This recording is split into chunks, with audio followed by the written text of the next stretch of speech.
এবার কি করে দেখাচ্ছেন আমাদের? এখন করছি হচ্ছে আমার মায়ের করা আমার পছন্দের একটা রেসিপি, পুঁই শাক দিয়ে চিংড়ির চচ্চড়ি।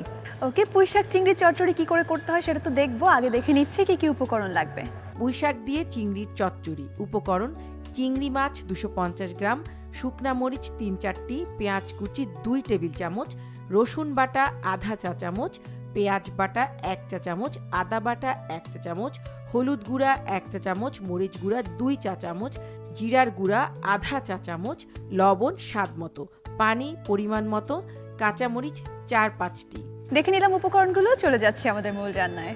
প্যানটা গরম হওয়ার পরে এটাতে আমি তেল দিয়ে নিচ্ছি 2 টেবিল চামচের মতো। স্লাইডারও আছে, একা একাই খেলো? ভাই বোনকে নিয়ে খেলো। দিয়ে আঁচটা একটু কমিয়ে আমি একটু হালকা করে শুকনো মরিচ ভেজে নিচ্ছি। আচ্ছা, শুকনো মরিচ ভাজার একটা স্মেল তেলের মধ্যে আসলে মানে স্মেলটাও আসে এবং খাবারের স্বাদটা একটু অন্যরকম পাওয়া যায়, ভালোও লাগে।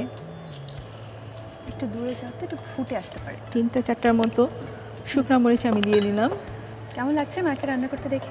ভালো। তুমি পারো রান্না করতে? কি কি রান্না করতে পারো? চা। চা বানাতে পারো আসলে? আর টি ব্যাগ দিয়ে চা বানাতে পারো, কফি বানিয়ে দিতে পারো মাকে। বাহ, ভেরি গুড। রোশন, বড় হয়ে কি হতে চাও? বড় হয়ে কি হতে চাও? Tyler. Tyler. Styler. Wow, that's unique. That's different. কেন মনে হলো তুমি স্টাইলার হতে চাও? স্টাইলিং করা ভালো লাগে। ভালো লাগে না? ওকে, স্টাইলার হয়ে তারপর আমাকে স্টাইল শিখিয়ে দিও, ঠিক আছে? আমরা শুকনো মরিচটা ভাজা হয়েছে, আমরা একটা ছোট বাটি লাগবে যেটাতে উঠিয়ে রাখবো।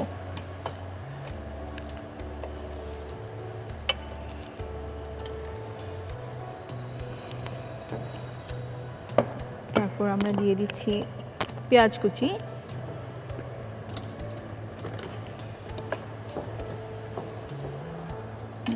আচ্ছা ঠিক আছে, হ্যাঁ আচ্ছা। এখন পেঁয়াজ কুচি দিয়ে দিচ্ছি। পেঁয়াজ কুচি,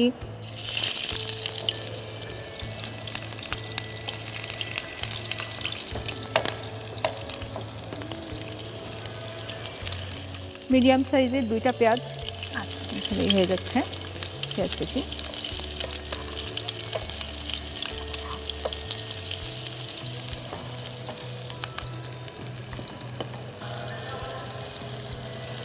পেঁয়াজ কুচিটা হালকা ব্রাউন যখন হয়ে যাবে তখন আমরা বাকি মশলা দিয়ে দিব।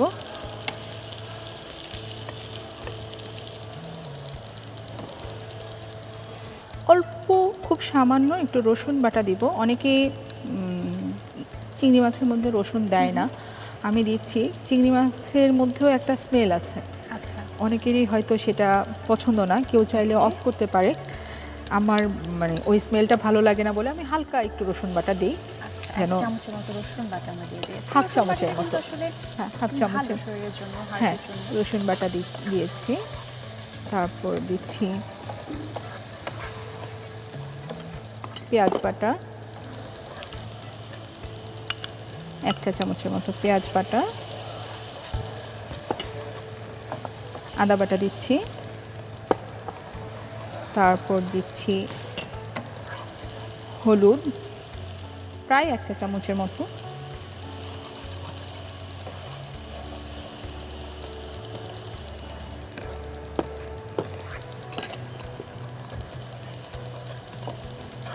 মরিচ 1 চা চামচের মতো, আর সামান্য জিরে গুঁড়া হাফ চা চামচের মতো, সামান্য দিলেই হবে জিরে গুঁড়াটা, ব্যাস। আর লবণ স্বাদ মতো। লবণ স্বাদ মতো। রোশন, বলো তো এটা কি রং হয়েছে? কনফিউজড হয়ে গেলে? Brown, radish brown. Radish brown, yes we can say that. তোমার প্রিয় রং কি? বলো। পিঙ্ক। পিঙ্ক, ওকে।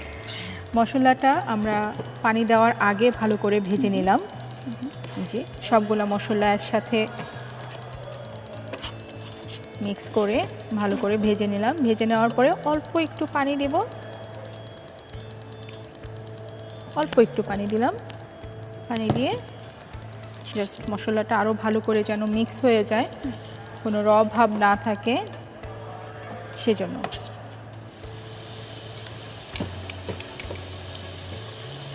এখানে প্রায় 250 গ্রামের মতো চিংড়ি আছে। চিংড়ি মাছগুলো দিয়ে এটা খুব ঝটপট রান্না, কারণ চিংড়ি মাছ খুব তাড়াতাড়ি রান্না হয়ে যায় এবং পুঁই শাকও খুব তাড়াতাড়ি রান্না হয়। রাইট।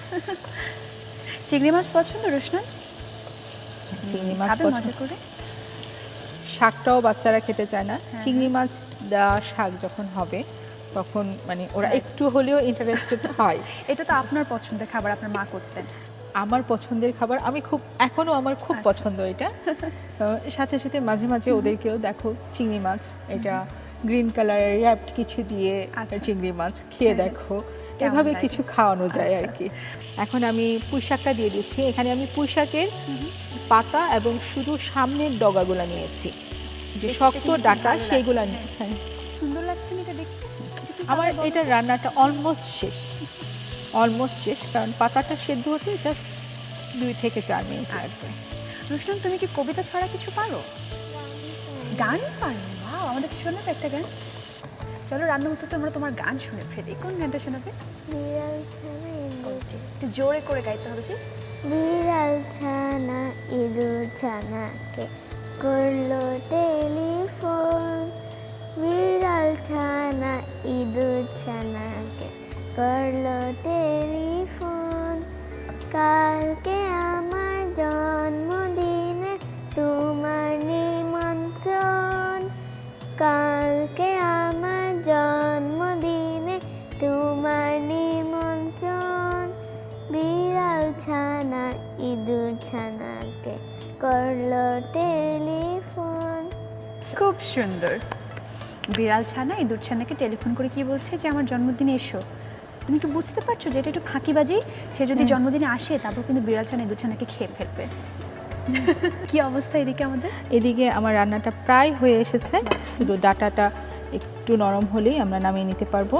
ততক্ষণে আমি একটু কাঁচামরিচ দিয়ে দিচ্ছি।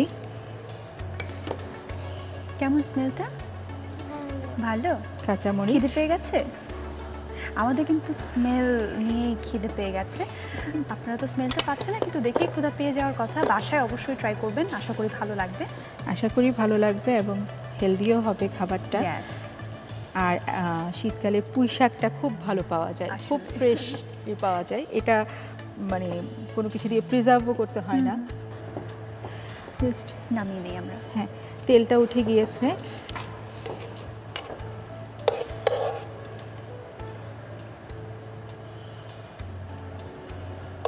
পুঁই শাক কিন্তু অনেক বেশি কুকড হলে ভালো লাগে না, হালকা ইয়ের মতোই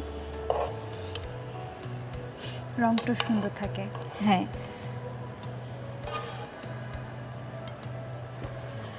হয়ে গেল আমাদের পুঁই শাক চিংড়ির চচ্চড়ি। Thank you so much. আমার খুবই পছন্দের, খুবই মজার। খেয়ে দেখবেন, দর্শকরাও খেয়ে দেখবেন, অবশ্যই আশা করছি ভালো লাগবে। অবশ্যই। রোশনান, কেমন লাগছে? তুমি খেতে চাও? তো মায়ের খুব ফেভারিট, মাকে দিয়ে খাবো আমরা, তাই না? একটু পরে খাবো, তার আগে দর্শক আমরা দেখে নিব পুরো প্রস্তুত প্রণালীটি আরও একবার। প্রথমে ফ্রাই প্যানে তেল দিন, এতে শুকনা মরিচ দিয়ে ভেজে নামিয়ে নিন। এবার গরম তেলে পেঁয়াজ কুচি, আদা বাটা, হলুদ গুঁড়া, মরিচ গুঁড়া, জিরার গুঁড়া, লবণ ও পানি দিয়ে ভালোভাবে কষিয়ে নিন। কষানো হলে চিংড়ি মাছ, পানি ও পুঁইশাক দিয়ে রান্না করুন। সবশেষে কাঁচামরিচ ও ভাজা শুকনা মরিচ দিয়ে কিছুক্ষণ রান্না করে নামিয়ে পরিবেশন করুন দারুণ স্বাদের পুঁইশাক দিয়ে চিংড়ির চচ্চড়ি।